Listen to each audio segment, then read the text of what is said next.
السلام علیکم ورحمۃ اللہ وبرکاتہ۔ میری عمر 36 سال ہے۔ میری لو میرج ہوئی تھی۔ ہم کلاس فیلوز تھے اور ایک دوسرے کو 6 سال سے جانتے تھے۔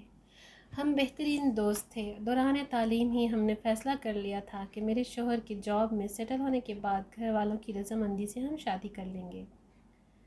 میرے شوہر کی جاب کے بعد ہمارے گھر والے ملے اور ہماری شادی ہو گئی۔ اللہ نے ہمیں ایک بیٹے سے نوازا۔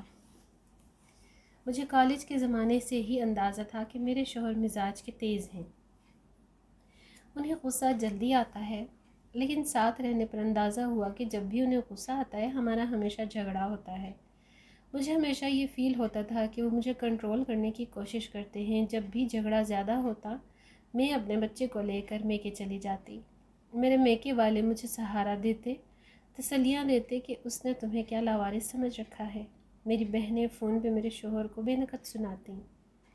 بہرحال صلح صفائی ہو جاتی اور میں گھر آ جاتی، لیکن یہ بات ہم دونوں جانتے تھے کہ ہم دونوں ایک دوسرے سے پیار کرتے ہیں اور میں اپنے شوہر کو کبھی بھی نہیں چھوڑنا چاہتی، لیکن ہر جھگڑے کے دوران انہیں یہ ضرور کہتی کہ اگر مجھے چھوڑنا ہے تو چھوڑ دیں۔ مجھے علم ہے کہ یہ سب میں صرف اپنی انا کو بلند رکھنے کے لیے کہتی تھی۔ ایک بار ہمارا جھگڑا اتنا بڑھا کہ انہوں نے پہلی بار مجھ پر ہاتھ اٹھایا اور گھر سے باہر نکال دیا۔ میں سیدھا اپنے میکے گئی۔ میرے گھر والے مجھے لے کر سیدھا پولیس اسٹیشن گئے۔ میرے شوہر اریسٹ ہو گئے۔ سسرال والوں نے مجھے کیس واپس لینے کے لیے کہا۔ میرے شوہر نے مجھ سے معافی مانگی اور کہا کہ آئندہ یہ سب نہیں ہوگا۔ میں نے کیس واپس لے لیا اور واپس اپنے گھر چلی گئی۔ 3 ماہ بعد ہمارا پھر سے جھگڑا ہوا اور میں ہمیشہ کی طرح بچہ اٹھا کر اپنے میکے چلی آئی۔ 2 دن بعد مجھے خبر ملی کہ میرے شوہر اسپتال میں ہیں۔ میرے گھر والوں نے مشورہ دیا کہ مجھے انہیں دیکھنے جانے کی ضرورت نہیں، بلکہ میری بہنوں کا کہنا تھا کہ یہ سب ڈرامہ ہے، تمہیں ایموشنلی بلیک میل کرنے کے لیے وہ 1 ہفتہ اسپتال میں رہے۔ نہ میں ملنے گئی اور نہ ہی کال کی۔ کچھ دنوں بعد مجھے طلاق کا سمن ملا۔ مجھے طلاق نہیں چاہیے تھی۔ مجھے اپنے شوہر سے محبت تھی۔ میں اپنا گھر خراب نہیں کرنا چاہتی تھی، لیکن میری انا آڑے آ رہی تھی۔ مجھے لگا کہ طلاق کا منع کرنے کے میں نیچے ہو جاؤں گی۔ میں نے انہیں کال کی کہ جب چاہے طلاق لے لیں، میں بھی اس جہنم میں نہیں رہنا چاہتی۔ کورٹ میں ہمارا کیس آسانی سے نمٹ گیا۔ میرے شوہر نے میری ساری ڈیمانڈز، بچے کی کسٹڈی اور خرچہ دینا قبول کر لیا۔ ان کا کہنا تھا کہ وہ میری سب باتیں ماننے کے لیے تیار ہیں، انہیں صرف طلاق چاہیے۔ اس لیے جولائی 2009 میں میری طلاق ہو گئی۔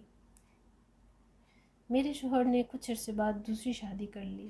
ان کے بچے بھی ہو گئے، لیکن میرے بچے سے ملنے اکثر آتے ہیں، ان کی ہر ضرورت کا خیال رکھتے ہیں۔ بچے کا خرچہ مجھے پابندی سے ملتا ہے، بلکہ میرا گزارا بھی انہی پیسوں سے ہوتا ہے۔ میں اپنے بچے کے ساتھ میکے میں رہتی ہوں۔ میری تمام بہن بھائی اپنی اپنی زندگی میں خوش ہیں۔ میری وہ بہنیں جو خود فون کر کے میرے شوہر کو باتیں سنایا کرتی تھیں، وہ اب مجھے مورد الزام ٹھہراتی ہیں۔ مجھے اب احساس ہوتا ہے کہ میں اپنی شادی بچا سکتی تھی اگر میں نے ہر بات میں دوسروں کو نہ انوالو کیا ہوتا۔ کبھی کبھی ہمارے خیر خواہ ہی ہمیں ڈبوتے ہیں۔ میں ابھی بھی یہ نہیں کہہ رہی کہ میرے شوہر یا میری غلطی نہیں تھی، لیکن ہمارے جھگڑے اتنے بڑے نہیں تھے جن کی وجہ سے طلاق لی جاتی۔ یہ میری درخواست ہے سارے کپل سے کہ جہاں تک ہو سکے اپنے معاملے خود نپٹائیں۔ آپ کا خود سے بڑھ کر کوئی خیر خواہ نہیں۔ ایسی مزید اچھی ویڈیوز کے لیے چینل کو سبسکرائب کر لیجئے۔ مزید ویڈیوز کے لیے اگلی ویڈیو تک اللہ حافظ۔